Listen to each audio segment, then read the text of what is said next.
नमस्कार दोस्तों, महेश्वरी क्लास में आप सभी का स्वागत है।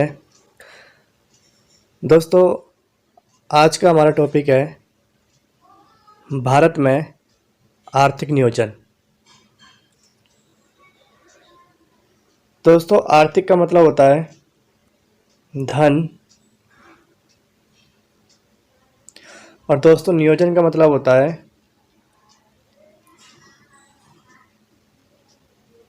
प्लानिंग। ठीक है दोस्तों, यानी दोस्तों धन से संबंधित जितने भी प्लान किए जाते हैं वो सभी क्या कहलाते हैं दोस्तों? आर्थिक नियोजन। तो आइए दोस्तों स्टार्ट करते हैं। आर्थिक नियोजन की शुरुआत कहाँ से हुई, किस किस ने इसे सहयोग किया आर्थिक नियोजन को लाने में। तो चलिए दोस्तों देखते हैं भारत में आर्थिक नियोजन। दोस्तों लिखा हुआ है भारत में आर्थिक नियोजन, इकोनॉमिक प्लानिंग इन इंडिया। दोस्तों राज्य के नेतृत्व में संपूर्ण अर्थव्यवस्था का ऐसा प्रबंधन का मतलब होता है दोस्तों मैनेजमेंट, जिसमें संसाधनों का अनुकूलतम उपयोग कर आर्थिक विकास किया जा सके। क्या कहलाता है दोस्तों? नियोजन या फिर आयोजन। अब दोस्तों बात करते हैं कि भारत में आर्थिक नियोजन कब से पॉपुलर होने शुरू हुआ। तो दोस्तों ये बात है 1930 की। 1930 में वैश्विक महामंदी आई थी। उसके बाद दोस्तों आर्थिक नियोजन की अवधारणा क्या हुई? पॉपुलर, यानी लोकप्रिय हुई। तो दोस्तों अगर क्वेश्चन एग्जाम में पूछा जाए कि आर्थिक नियोजन की अवधारणा कब से लोकप्रिय हुई, तो दोस्तों आपका आंसर होगा 1930 की वैश्विक महामंदी के बाद। ठीक है दोस्तों। दोस्तों आप देखते हैं नियोजन के उद्देश्य, यानी प्लानिंग करने से क्या क्या होता है दोस्तों, चलिए देखते हैं। दोस्तों पहला पॉइंट लिखा हुआ है संसाधनों का उचित वितरण सुनिश्चित करना। दोस्तों अच्छी प्लानिंग होगी तो आप संसाधनों का सही तरीके से प्रयोग करके आर्थिक विकास को बढ़ावा दे सकते हैं। दूसरा पॉइंट लिखा है दोस्तों बेरोजगारी को दूर करना। दोस्तों अच्छी प्लानिंग होगी तो बेरोजगारी को दूर किया जा सकता है। दोस्तों प्लानिंग का तीसरा उद्देश्य है निर्धनता चक्र को समाप्त करना। ठीक है दोस्तों, गरीबी को समाप्त करना। और दोस्तों फोर्थ पॉइंट है कृषि एवं उद्योगों का समन्वित विकास करना। ठीक है दोस्तों। दोस्तों नेक्स्ट पॉइंट है राजनीतिक आर्थिक लोकतंत्र की स्थापना करना। फिर है दोस्तों आत्मनिर्भरता एवं आधुनिकीकरण। फिर दोस्तों नेक्स्ट पॉइंट है निवेश एवं पूंजी निर्माण को बढ़ावा देना। और दोस्तों लास्ट पॉइंट है तीव्र आर्थिक विकास के साथ साथ समावेशी विकास पर बल देना। तो दोस्तों ये 7-8 पॉइंट थे जो बताते हैं कि प्लानिंग करने से किन किन चीज़ों में सुधार किया जा सकता है। और दोस्तों प्लानिंग के उद्देश्य क्या होते हैं। दोस्तों एग्जाम में यहाँ से भी क्वेश्चन सीधे पूछा जाता है कि निम्न में से कौन सा नियोजन के उद्देश्य नहीं है। दोस्तों इस वीडियो के अंत में मैं आपको कुछ क्वेश्चन भी करवाऊंगा प्लानिंग या भारत में आर्थिक नियोजन से रिलेटेड। ठीक है दोस्तों, तो ये था दोस्तों आपका नियोजन के उद्देश्य है। अब पढ़ेंगे दोस्तों आगे। दोस्तों अब बात करते हैं क्लासिफिकेशन ऑफ प्लानिंग। तो दोस्तों नियोजन को 4 भागों में बांटा जाता है। दोस्तों पहले भाग का नाम है आदेशात्मक आयोजन, यानी इम्पेरेटिव प्लानिंग। और नंबर 2 दोस्तों निर्देशात्मक आयोजन, इंडिकेटिव प्लानिंग। नंबर 3 है दोस्तों संरचनात्मक आयोजन, यानी स्ट्रक्चरल प्लानिंग। और दोस्तों नंबर 4 है प्रकार्यात्मक आयोजन, यानी फंक्शनल प्लानिंग। तो दोस्तों ये 4 भाग हैं प्लानिंग के। पहले का नाम है दोस्तों आदेशात्मक, दूसरा निर्देशात्मक, तीसरा संरचनात्मक और चौथा दोस्तों प्रकार्यात्मक आयोजन। ठीक है दोस्तों, अब एक एक करके पढ़ते हैं कि आदेशात्मक क्या होता है, निर्देशात्मक क्या होता है, संरचनात्मक क्या होता है और प्रक्रियात्मक क्या होता है। तो दोस्तों पहले नंबर पर लिखा हुआ है आदेशात्मक आयोजन। दोस्तों इम्पेरेटिव प्लानिंग क्या होती है? दोस्तों इम्पेरेटिव का मतलब होता है जिसमें गवर्नमेंट का रोल होता है, यानी आदेश का मतलब दोस्तों जिसमें गवर्नमेंट का रोल हो। और जब दोस्तों गवर्नमेंट का रोल होगा तो दोस्तों यहाँ पर जो सिस्टम चलेगा वो कैसा सिस्टम चलेगा? तो दोस्तों आप कहेंगे यहाँ पर सिस्टम चलेगा एक सेंट्रल सिस्टम। दोस्तों यहाँ पर डिसेंट्रलाइज नहीं चलेगा। डिसेंट्रलाइज सिस्टम वहाँ चलता है दोस्तों जहाँ पर प्राइवेट काम होता है या फिर निजी लोगों का अधिकार होता है। जहाँ पर गवर्नमेंट का अधिकार होता है दोस्तों वहाँ पर एक सेंट्रलाइज सिस्टम चलता है। तो दोस्तों यह एक केंद्रीय व्यवस्था होती है, क्योंकि दोस्तों आदेशात्मक आयोजन सरकार का आयोजन होता है, सरकार की प्लानिंग होती है। नंबर 2 लिखा है दोस्तों इसमें, इसके अंतर्गत राज्य तथा सरकारी संस्थाओं का व्यापक एवं डायरेक्ट कंट्रोल होता है। ठीक है दोस्तों, आगे लिखा हुआ है यहाँ एक विशाल प्रशासनिक ढांचा होता है, क्योंकि दोस्तों सरकार है तो एक प्रशासनिक ढांचा तो हो गई। और दोस्तों नेक्स्ट पॉइंट है प्रशासनिक ढांचे को सक्रिय रखने के लिए दंड विधि का प्रयोग किया जाता है। ठीक है दोस्तों, फिर दोस्तों नेक्स्ट पॉइंट है वितरण प्रणाली में प्रशासन की प्रत्यक्ष भूमिका होती है। तो दोस्तों ये है आपकी आदेशात्मक आयोजन या इम्पेरेटिव प्लानिंग। दोस्तों आपको इतना ध्यान रखना है, आदेशात्मक आयोजन का मतलब गवर्नमेंट की प्लानिंग। और जब दोस्तों गवर्नमेंट की प्लानिंग होगी तो ये एक सेंट्रलाइज सिस्टम होगा और इसमें राज्य सरकार दोनों आएंगी। तीसरा दोस्तों प्रशासनिक ढांचा होगा, और प्रशासनिक ढांचे को सक्रिय रखने के लिए दोस्तों कुछ नियम भी होते हैं, कुछ कानून होते हैं, कुछ लॉ होते हैं। ठीक है दोस्तों, तो ये था आपका आदेशात्मक आयोजन। आगे दोस्तों प्रशासित मूल्य व्यवस्था का प्रयोग किया जाता है, यानी आदेशात्मक प्लानिंग में दोस्तों प्रशासित मूल्य व्यवस्था का प्रयोग किया जाता है। और दोस्तों ये प्लानिंग कहाँ पर लागू होती है? ये प्लानिंग लागू होती है दोस्तों जहाँ पर समाजवादी देश होता है। दोस्तों समाजवादी देश मैंने आपको पढ़ाया था पिछले लेक्चर में। समाजवाद का मतलब होता है प्रत्येक समाज के लिए समाज में रहने वाले प्रत्येक व्यक्ति, हर वर्ग के व्यक्ति को समान समझना, जैसे दोस्तों रूस और चीन। तो दोस्तों समाजवादी का मतलब क्या होता है? जिस पर दोस्तों सरकार का अधिकार होता है। और दोस्तों आदेशात्मक का मतलब भी क्या होता है? जिसमें सरकार का अधिकार होता है। ठीक है दोस्तों अब बात करते हैं नंबर 2 पर निर्देशात्मक नियोजन, यानी दोस्तों इंडिकेटिव प्लानिंग। दोस्तों इंडिकेटिव प्लानिंग में ज़्यादातर निजी क्षेत्रों की भागीदारी होती है। और दोस्तों अगर निजी क्षेत्रों की भागीदारी इसमें हो रही है तो इसका मतलब ये ट्रीट करता है पूंजीवादी अर्थव्यवस्था की तरह। दोस्तों मैंने आपको पढ़ाया था पूंजीवादी अर्थव्यवस्था क्या होती है, जिसमें निजी लोगों का अधिकार होता है। और दोस्तों निर्देशात्मक नियोजन में भी निजी क्षेत्रों की व्यापक भागीदारी होती है। अब दोस्तों आप बताइए, अगर यहाँ पर निजी क्षेत्रों की व्यापक भागीदारी है तो यहाँ पर सिस्टम कैसा होगा? डिसेंट्रलाइज होगा दोस्तों या सेंट्रलाइज होगा? तो दोस्तों डिसेंट्रलाइज सिस्टम होगा। क्यों होगा दोस्तों डिसेंट्रलाइज सिस्टम? क्योंकि दोस्तों जहाँ पर निजी लोगों का अधिकार होता है वहाँ पर सिस्टम हमेशा डिसेंट्रलाइज लागू होता है। और दोस्तों जहाँ पर गवर्नमेंट का अधिकार होता है वहाँ पर सेंट्रलाइज सिस्टम चलता है। ठीक है दोस्तों, तो दोस्तों इसमें लिखा हुआ है यह एक डिसेंट्रलाइज सिस्टम है। इसमें राज्य संस्थाओं का सांकेतिक हस्तक्षेप होता है। ठीक है दोस्तों, इसमें केवल राज्य संस्थाओं का सांकेतिक हस्तक्षेप होता है। दोस्तों अगला पॉइंट लिखा हुआ है इसमें निजी क्षेत्रों की व्यापक भागीदारी होती है। ठीक है दोस्तों। और फोर्थ पॉइंट लिखा हुआ है दोस्तों, यहाँ सरकार केवल पॉलिसी बनाती है, यानी नीति निर्माण करती है, और जिनका क्रियान्वयन निजी क्षेत्र द्वारा होता है।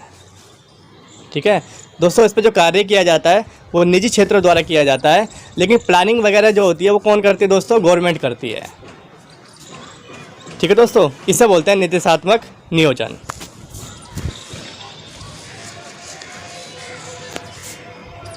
दोस्तों आगे लिखा हुआ है, वर्तमान में सबसे इम्पोर्टेंट लाइन है दोस्तों ये, कि वर्तमान में विश्व की सभी अर्थव्यवस्थाओं ने इस आयोजन को या इस नियोजन को अपनाया है। ठीक है दोस्तों, तो अगर आपसे पूछा जाए एग्जाम में क्वेश्चन कि वर्तमान में विश्व की सभी अर्थव्यवस्थाओं ने कौन सी प्लानिंग को अपनाया है, तो दोस्तों आपका आंसर होगा, क्या होगा दोस्तों? आपका आंसर निर्देशात्मक नियोजन। ठीक है दोस्तों,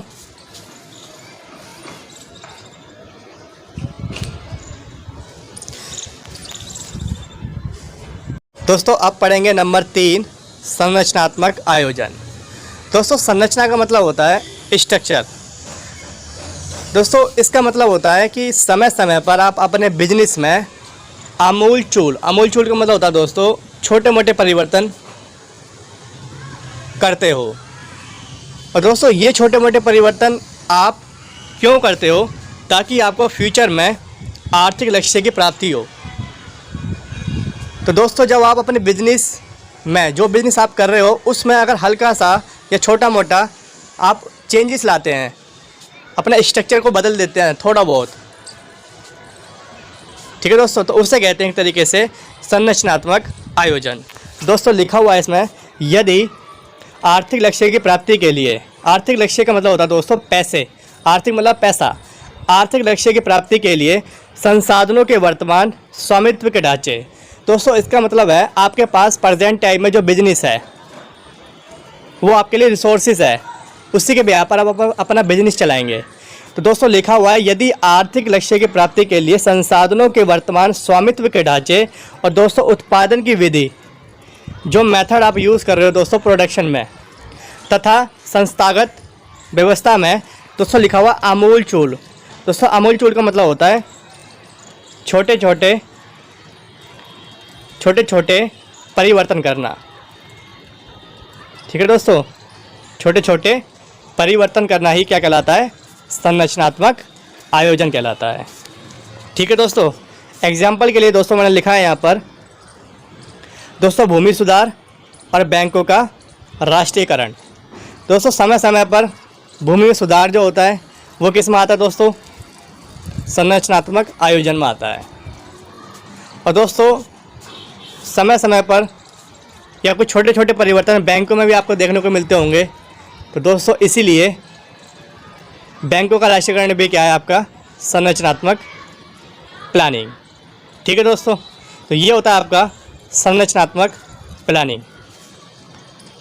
दोस्तों नंबर 4 है फंक्शनल प्लानिंग। तो दोस्तों फंक्शनल प्लानिंग का मतलब क्या होता है?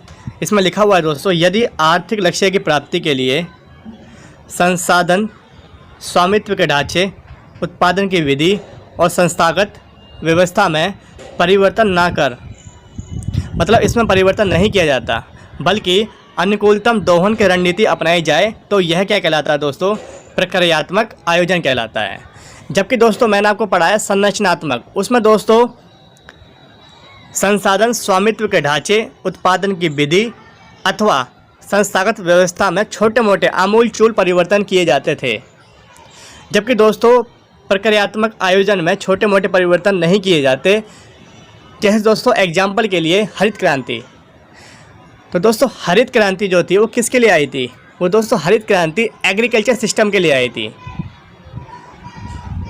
अपनी कृषि व्यवस्था को सुधारने के लिए क्या लाया गया था दोस्तों? हरित क्रांति आई थी। अब दोस्तों हरित क्रांति में आप छोटे मोटे परिवर्तन नहीं कर सकते, समझ रहे दोस्तों? तो इसलिए प्रक्रियात्मक आयोजन का मतलब क्या होता है? जिसमें परिवर्तन ना करके अनुकूलतम दोहन की रणनीति अपनाई जाए, तो उसे कहते हैं दोस्तों प्रक्रियात्मक आयोजन। एग्जाम्पल के लिए दोस्तों हरित क्रांति और पावर सप्लाई, यानी हरित क्रांति और बिजली आपूर्ति। ठीक है दोस्तों, तो ये 4 थे आपके प्लानिंग। पहले पढ़ा दोस्तों हमने आदेशात्मक, दूसरा पढ़ा दोस्तों हमने निर्देशात्मक, तीसरा पढ़ा दोस्तों हमने संरचनात्मक और दोस्तों चौथा पढ़ा हमने फंक्शनल प्लानिंग। ठीक है दोस्तों, अब पढ़ेंगे दोस्तों कि भारत में आर्थिक नियोजन का इतिहास क्या है, कहाँ से आया, किन किन का योगदान रहा आर्थिक नियोजन को लाने में। तो दोस्तों अब पढ़ेंगे आर्थिक नियोजन का भारत में इतिहास। तो अब हमारा टॉपिक है भारत में आर्थिक नियोजन का इतिहास। तो दोस्तों सबसे पहले भारत में नियोजन की प्रथम रूपरेखा कौन लेकर आया दोस्तों? तो विश्व वैश्विक योजना। कब आई दोस्तों? ये 1934 में, यानी 1934 में एक योजना आई दोस्तों, जिसका योजना का नाम था विश्व वैश्विक योजना। और दोस्तों इनकी एक पुस्तक थी जिसका नाम था भारत के नियोजित अर्थव्यवस्था। भारत के नियोजित अर्थव्यवस्था। ठीक है दोस्तों, और दोस्तों इनकी जो पुस्तक थी ये किस पर आधारित थी? ये आधारित थी दोस्तों लोकतांत्रिक पूंजीवादी अर्थव्यवस्था पर आधारित थी। दोस्तों क्वेश्चन पूछ सकता है आपसे एग्जाम में कि विश्व वैश्विक की पुस्तक भारत के नियोजित अर्थव्यवस्था किस योजना पर आधारित थी? दोस्तों लोकतांत्रिक पूंजीवाद पर आधारित थी। तो दोस्तों सबसे पहले भारत में आर्थिक नियोजन का इतिहास कहाँ से माना जाता है? सबसे पहले जो नियोजन के बारे में रूपरेखा रखी, स्ट्रक्चर रखा, वो किसने रखा दोस्तों? किसकी प्लानिंग सबसे पहले आई? तो दोस्तों विश्व वैश्विक योजना आई। कब आई दोस्तों? 1934 में। और दोस्तों इनकी पुस्तक का नाम याद रखना आप, इनकी पुस्तक का नाम है भारत के नियोजित अर्थव्यवस्था या प्लान्ड इकोनॉमी फॉर इंडिया। ठीक है दोस्तों। दोस्तों नंबर 2 पे जो योजना आई उसका नाम है दोस्तों फिक्की का प्रस्ताव। दोस्तों फिक्की क्या है? फिक्की एक दोस्तों गैर सरकारी संस्था है जिसकी दोस्तों फुल फॉर्म है federation of Indian chamber of commerce and industry. ये भी कब आई दोस्तों? 1934 में। और किसके लिए आई दोस्तों? ये भी दोस्तों आर्थिक नियोजन के लिए एक प्रस्ताव आया था फिक्की की तरफ से। और दोस्तों फिक्की की स्थापना याद रखना आप, फिक्की की स्थापना हुई दोस्तों 1927 में। और इसके संस्थापक हैं दोस्तों घनश्याम दास बिड़ला और पुरुषोत्तम दास ठाकुर। फिक्की के जो संस्थापक हैं दोस्तों वो हैं घनश्याम दास बिड़ला और पुरुषोत्तम दास ठाकुर। और दोस्तों करंट टाइप पे जो चेयरमैन है वो कौन है दोस्तों? संगीता रेड्डी। संगीता रेड्डी। ठीक है दोस्तों। तो दोस्तों फिक्की ने जो प्रस्ताव रखा, इन्होंने क्या कहा? इन्होंने कहा कि राष्ट्रीय योजना आयोग बनना चाहिए, यानी एक नेशनल प्लानिंग कमीशन की समीक्षा की इन्होंने। ठीक है दोस्तों।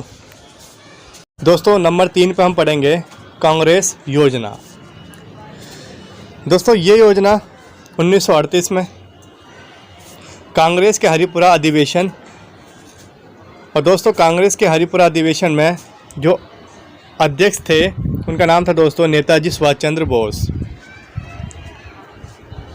तो दोस्तों कांग्रेस योजना 1938 में लाने का मेन मोटिव था, इस योजना में राष्ट्रीय योजना समिति का गठन किया गया। अब दोस्तों आपसे एग्जाम में पूछेगा कि राष्ट्रीय योजना समिति का गठन कब किया गया? तो दोस्तों ये भी 1938 में किया गया। और दोस्तों आपसे पूछेगा राष्ट्रीय योजना समिति के अध्यक्ष कौन थे? तो दोस्तों जवाहरलाल नेहरू।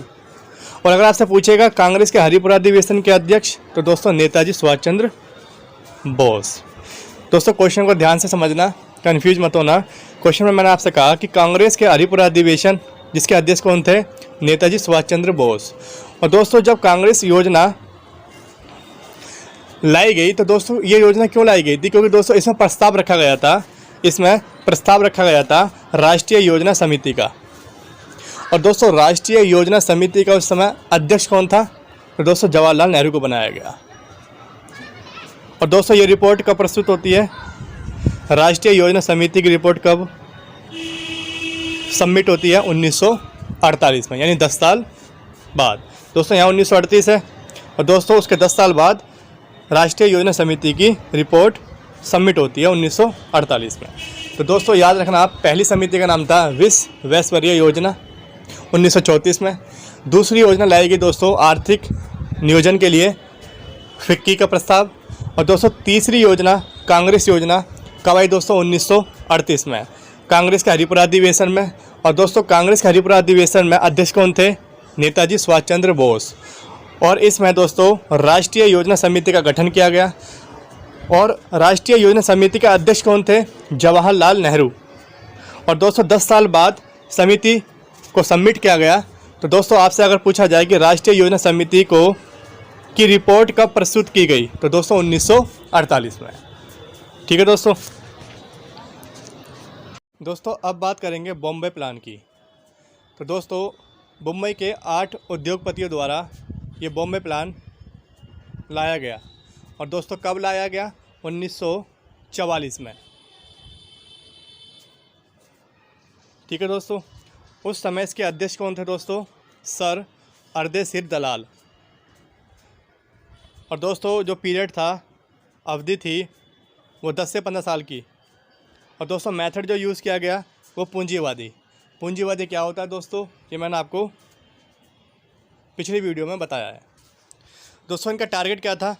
दोस्तों इनका टारगेट था राष्ट्रीय आय को 3 गुना करना, राष्ट्रीय आय को 3 गुना करना और प्रति व्यक्ति आय को 2 गुना करना। ठीक है दोस्तों, और इनका जो खर्चा था, प्रस्तावित व्यय जो था, वो दोस्तों 10,000 करोड़ का। ठीक है दोस्तों, ये था दोस्तों मुंबई प्लान 8 उद्योगपतियों द्वारा 1944 में। अध्यक्ष सर अर्देशीर दलाल। और दोस्तों जो मेथड यूज़ हो रहा था वो कौन सा था दोस्तों? पूंजीवाद। चलिए दोस्तों अब पढ़ते हैं पीपल प्लान। पीपल प्लान के फाउंडर कौन थे दोस्तों? एम.एन. रॉय। कब आई दोस्तों? 1944 में। मेथड कौन सा था दोस्तों? साम्यवादी। उद्देश्य क्या था? जनता की आधारभूत आवश्यकताओं की पूर्ति करना। दोस्तों टाइम पीरियड क्या था? 10 साल। और दोस्तों प्रस्तावित जो खर्चा था वो 15,000 करोड़ का। ठीक है दोस्तों, आगे चलते हैं गांधीवादी योजना। तो दोस्तों गांधीवादी योजना के फाउंडर श्री नारायण। जो टाइम पीरियड जून 1945। उद्देश्य सहकारी कृषि तथा लघु एवं कुटीर उद्योगों को बढ़ावा देना। और दोस्तों प्रस्तावित व्यय क्या था दोस्तों? 3500 करोड़ का। दोस्तों ये योजना है गांधीवादी योजना, बॉम्बे योजना, ये सब दोस्तों एग्ज़ाम में डायरेक्ट पूछी जाती है कि गांधीवादी योजना का फाउंडर कौन था, गांधीवादी योजना किस वर्ष आई, गांधीवादी योजना का प्रस्तावित खर्चा कितना था, और दोस्तों गांधीवादी योजना किस लिए लाई गई थी। ठीक है दोस्तों, आगे पढ़ते हैं। अब दोस्तों नेक्स्ट है सर्वोदय योजना। सर्वोदय योजना, तो दोस्तों इसके फाउंडर कौन थे? जयप्रकाश नारायण। दोस्तों कब आई है? 1950 में। सिद्धांत क्या था दोस्तों? गांधी के सर्वोदय सिद्धांत पर। तो गांधी के सर्वोदय सिद्धांत पर क्या आई दोस्तों? सर्वोदय योजना। कब आई दोस्तों? 30 जनवरी 1950 में। और दोस्तों फाउंडर कौन थे? जयप्रकाश नारायण। ठीक है दोस्तों, अब पढ़ते हैं दोस्तों कोलंबो योजना। कोलंबो योजना, दोस्तों कोलंबो श्रीलंका जनवरी 1950। जनवरी 1950 में आई थी ये योजना, कोलंबो योजना, जनवरी 1950 श्रीलंका में। और दोस्तों भारत सहित 26 देशों की योजना थी ये। दोस्तों भारत भी इंक्लूड था और 26 देश और थे, यानी भारत सहित 26 देशों की योजना। कौन सी योजना थी? कोलंबो योजना। और दोस्तों दूसरे विश्व युद्ध के बाद स्वतंत्र राष्ट्रों द्वारा बनाई गई योजना थी ये। ठीक है दोस्तों आगे बात करते हैं अर्थशास्त्रियों की परामर्शदात्री समिति। कुछ अर्थशास्त्रियों ने भी परामर्श दिया, यानी सलाह दी कि आर्थिक नियोजन का होना अर्थव्यवस्था के लिए ज़रूरी है। तो दोस्तों ये कब आई? ये 1941 में। दोस्तों अध्यक्ष कौन था? रामास्वामी मुदालियर। दोस्तों अगली योजना है योजना एवं विकास विभाग। 1944 में लॉर्ड वेबल द्वारा दोस्तों स्थापित। अध्यक्ष दोस्तों अर्देशीर दलाल, जो दोस्तों बॉम्बे प्लान के थे, वही दोस्तों योजना एवं विकास विभाग के अध्यक्ष थे अर्देशीर दलाल। और दोस्तों ये जो विभाग था 1946 में क्या हो गया था दोस्तों? बंद हो गया था। 1944 में लॉर्ड वेबल द्वारा लाया गया और 1946 में 2 साल बाद क्या हो गया दोस्तों? ये बंद हो गया। तो दोस्तों ये सारे प्लानिंग थी जिन्होंने आर्थिक नियोजन के लिए योगदान दिया। अब दोस्तों इसके बाद इन सभी समिति के आधार पर अब दोस्तों गठन किया गया योजना आयोग का। ठीक है दोस्तों, तो अब नेक्स्ट वीडियो में हम पढ़ेंगे योजना आयोग के बारे में। फिर पढ़ेंगे दोस्तों उसके बाद पंचवर्षीय योजनाएं सारी। तो दोस्तों ये फैक्चुअल डाटा था, इसलिए मैंने आपको स्पीड से पढ़ा दिया, क्योंकि दोस्तों ये डाटा आपको याद लर्न करना पड़ेगा। फैक्चुअल चीज़ें दोस्तों पढ़नी पड़ेंगी, इसलिए दोस्तों मैंने इस तरीके से पढ़ाया इस चीज़ को। बाकी दोस्तों नेक्स्ट क्लास में पढ़ेंगे योजना आयोग। ठीक है दोस्तों, आज के लिए इतना ही। फिर मिलते हैं दोस्तों नेक्स्ट क्लास में। Thank you.